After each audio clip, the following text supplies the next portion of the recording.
Are you feeling comfortable? Yes. Could you please introduce yourself? My name is Harshvardhan. I am trained in AWS and DevOps engineer as a AWS and DevOps engineer. And I have completed my BTech in Malayali Institute of Engineering and Technology. So, how we calculate the IPv4 IP address? The IPv4 means 32-bit IP. Okay. It means 2 power 32. Okay. So when we calculate the IPv4, it basically 2 power 16 to 2 power 32 we will assign, sir. Okay. So my question is also again, how many objects we have in IPv4? 3 objects. 3 or 4? 4 objects. 4 objects. Okay. Each object, one object means how many bits? One object means Octet means how many bits? 8 bits. 8 bits per object. Okay. So total 8 4 selected. Yes. Okay. So if you divide any IP address, the VPC, if your VPC is equal to 192.20.0.0 by 16, then how you divide your subnets? So 16 means how many IP addresses you are going to get? 65,500. So in this, how you are going to divide your subnets? Subnet we can divide from by 24. Okay. To by 24, how many subnets you are going to get? 256 IPs we will get. So all this we are going to allocate to the resource or 5 are reserved to the AWS. for what purpose?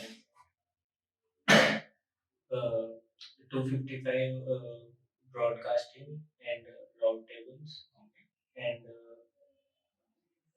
multimedia Future purpose. Okay. The IPv4 classified into how many classes? IPv4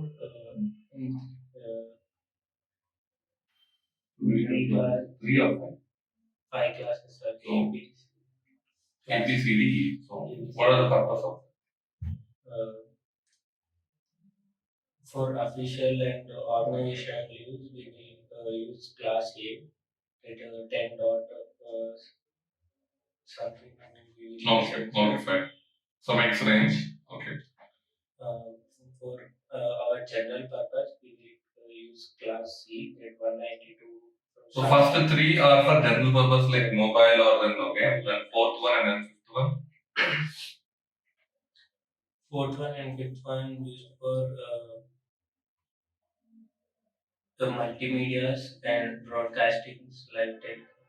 Fifth one is for what? Not for broadcasting, not for telecasting, something else. Fourth one is fine. Fifth one is for what? Sir, for scientific research. Fine.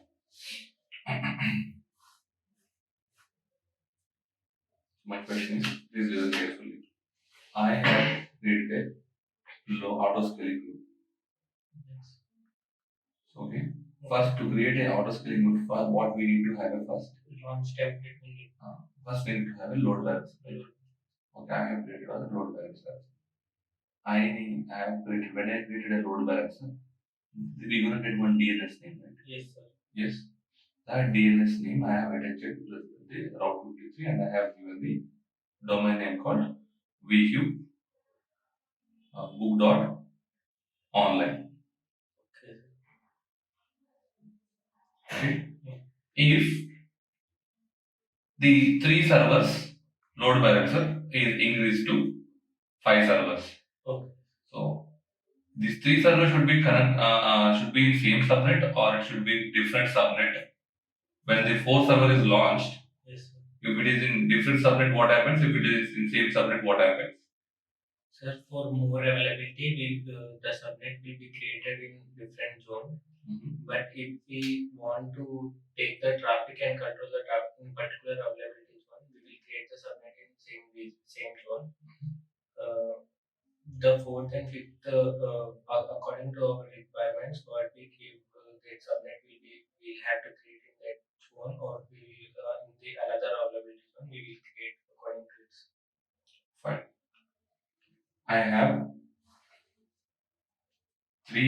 EC2 instance, EC2 1, EC2 2, and then EC3 3. And I have one volume called VM. Can I attach the same volume to three different instances? Yes, sir. It is a ABS volume.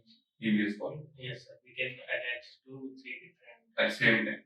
At the same time, if the one is attached to one EC2 instance, we cannot attach to another EC2 instance, but we can detach it to one instance and we can attach to even my EC2 instance is in different availability zone.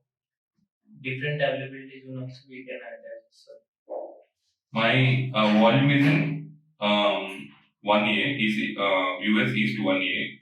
My EC2 instance is US East 1B. Even though, can we attach? Volume we can attach. Are you sure? Yes, sir. Have you tried? Yes, sir. Sure?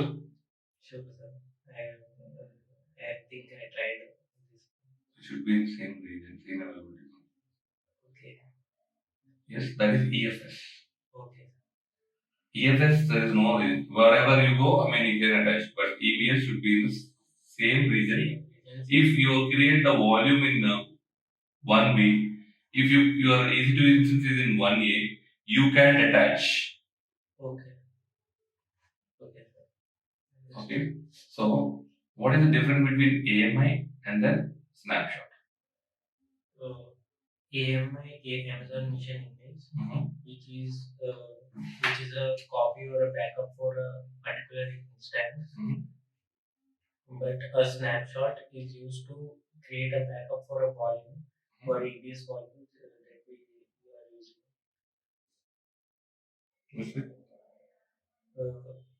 AMIs are used to launch an instance with the same configuration, which is helpful without any installing that configuration again and again.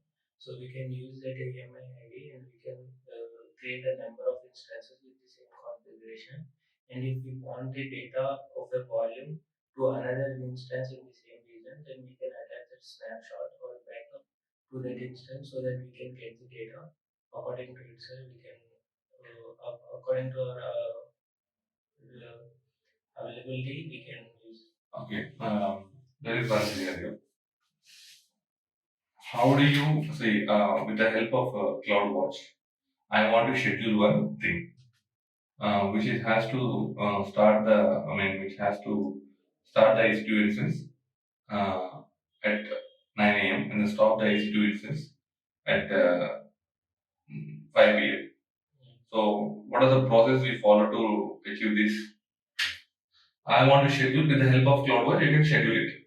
So, to do the schedule thing, how can we? I'm not asking about everything, about the code you follow, what the code you write, about the EC2 instance and all. I want to schedule one event. Anything, that event can be anything. So after 30 days, my S3 bucket might be deleted. Then I want to delete my S3 bucket. So that such type of things I want to achieve with the help of CloudWatch. So what you gonna do? Do we create any event? Yeah, we create an event by using Lambda functions. Okay. We can create an event by assigning a date, time, and to launch a server or to stop a server. We can create a serverless technique like Lambda. Okay. By using Lambda, we can stop a server and start a server according to requirement and given time in that particular event. Okay. Fine. So what kind of pipelines we have in a in a Jenkins? So we have two types of pipeline. One is declarative pipeline and scripted pipeline. Okay. Declarative pipeline starts from pipeline heading, and the scripted pipeline starts from node, and then we continue with our code. Fine.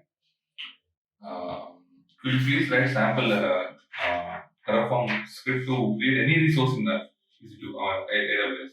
Yeah. It may be S3 bucket, it may be EC2 instance, it may be whatever you want. So please write a sample Terraform script to create a resource in AWS. Just don't write the provider, don't write anything else. I just focus on the main.tf.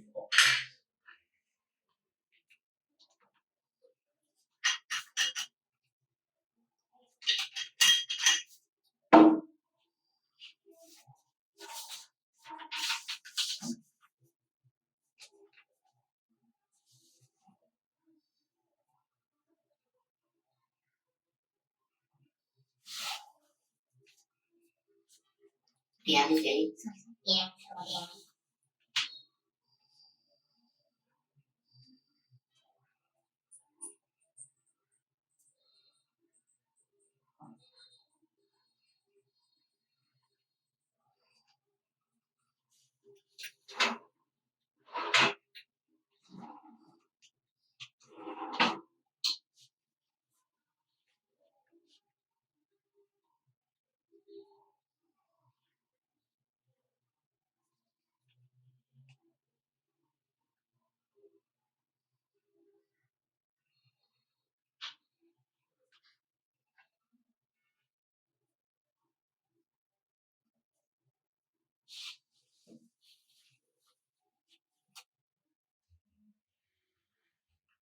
ముగ్గురు కదా.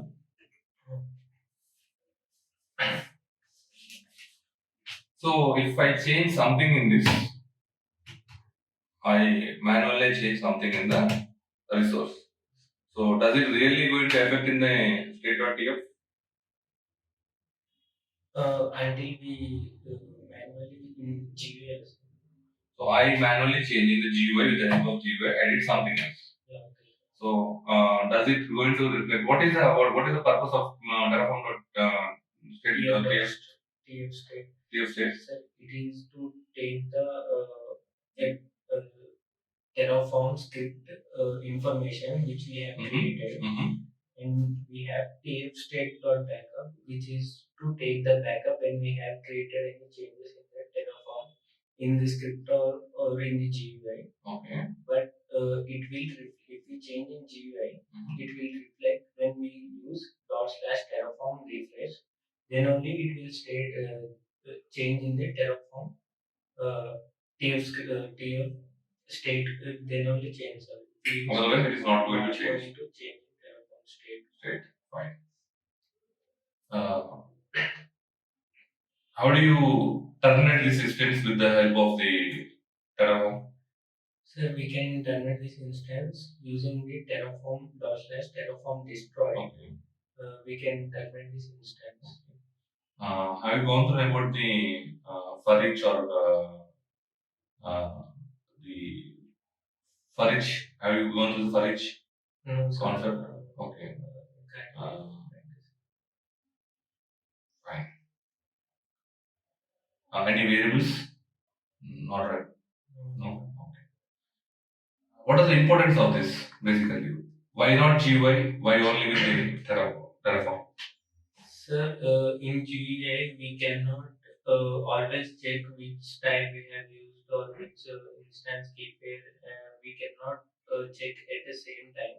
But using a script, we can get all the knowledge about that instance, that what we have used, what we have named, and what the AMI ID key pair, so that we can easily access to that instance with that ID or with that name.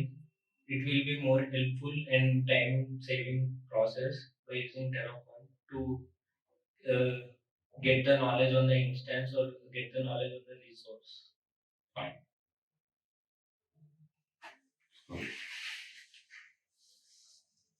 Thanks.